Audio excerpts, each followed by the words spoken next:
ಅರ್ಕಾವತಿ ಲೇಔಟ್‌ಗೆ ಬಂದಿರುವ ಸಮಸ್ಯೆಗಳು ಇನ್ನೂ ಪರಿಹಾರ ಆಗ್ತಾ ಇಲ್ಲ. ಈಗ ಕೆಂಪೇಗೌಡ ಲೇಔಟ್‌ಗೂನು ಅದೇ ರೀತಿ ಸಮಸ್ಯೆಗಳು ಎದುರಾಗ್ಬಹುದಾ ಅಂತ ಅನಿಸ್ತಾ ಇದೆ. ಒಂದು ವ್ಯೂ ಮಾಡಕ್ಕಂತ ಹೋಗಿದ್ದೆ ಕೆಂಪೇಗೌಡ ಲೇಔಟ್ ಅಲ್ಲಿ. ಒಬ್ಬ ಜಮೀನ್ದಾರರು 3 ಸರ್ವೆ ನಂಬರ್ ಅಲ್ಲಿ ಈ ತರ ಕೇಸ್ಗಳಿದೆ ಪ್ರಾಪರ್ಟಿಗೆ ಅಂತ ಕೇಸ್ ನಂಬರ್ ಮೆನ್ಷನ್ ಮಾಡ್ಬಿಟ್ಟಿದ್ದಾರೆ ಎಂಟೈರ್ ಜಮೀನ್ಗೆ. ಆ ಜಮೀನಲ್ಲಿ ಲೇಔಟ್ ಫಾರ್ಮೇಶನ್ ಆಗ್ಬಿಟ್ಟಿದೆ, ಸೈಟ್ ಅಲೋಕೇಶನ್ ಆಗಿದೆ, ಎಲ್ಲ ಆಗಿದೆ. ಆದ್ರೆ ಕೇಸ್ ನಂಬರ್ ಮೆನ್ಷನ್ ಮಾಡ್ಬಿಟ್ಟಿದ್ದಾರೆ. ಇದು 2017, 2011 ಅಂತ ಹಾಕಿದ್ದಾರೆ. ಇದು ಹೇಗೆ ಅಂತ ನನಗೂ ಡೌಟ್ ಆಯ್ತು. ಲ್ಯಾಂಡ್ ಓನರ್ಸ್ಗೆ ಸೆಟಲ್ಮೆಂಟ್ ಮಾಡಿಲ್ವೋ, ಬಿಡಿಎದವ್ರ ಸೆಟಲ್ಮೆಂಟ್ ಮಾಡಿಲ್ಲದೆ ಹಾಗೆ ಲೇಔಟ್ ಮಾಡ್ಬಿಟ್ಟಿದಾರ, ಏನ್ ಕತೆ ಗೊತ್ತಾಗ್ತಾ ಇಲ್ಲ.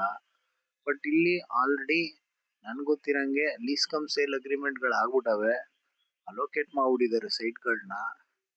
ಆದ್ರೆ ಈ ಲ್ಯಾಂಡ್ ಓನರ್ಗಳು ಈ ರೀತಿ OS ಇದೆ ಅಂತ ಮೆನ್ಷನ್ ಮಾಡ್ತಾ ಇದ್ದಾರೆ.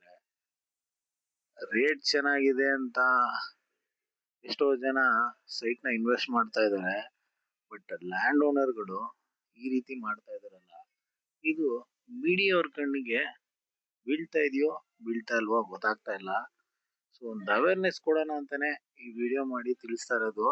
ಇದು ಬರೀ ಒಂದು 3 ಸರ್ವೆ ನಂಬರ್ ಅಲ್ಲಿ ಬಂದಿರುವ ಸುಮಾರು ಒಂದು 13 ಎಕರೆ ಜಮೀನಲ್ಲಿ ಫಾರ್ಮ್ಯಾಟ್ ಆಗಿರುವ ಲೇಔಟ್ ಇದು. ಇದೇ ತರ ಬೇರೆಯವರು ಮಾಡಕ್ ಶುರು ಮಾಡ್ಬಿಟ್ರ ಅಥವಾ ಸೆಟ್ಲ್ಮೆಂಟ್ ನಿಜವಾಗ್ಲೂ ಇವ್ರಿಗೆ ಆಗಿಲ್ವಾ ಅನ್ನೋದು ಮುಂದಿನ ದಿನಗಳಲ್ಲಿ ನೋಡ್ಬೇಕಾಗಿದೆ. ಬಟ್ ಒಂದು ಅವೇರ್ನೆಸ್ ಕೊಡೋಣ ಅಂತ ಈ ವಿಡಿಯೋ ಮಾಡಿರೋದು.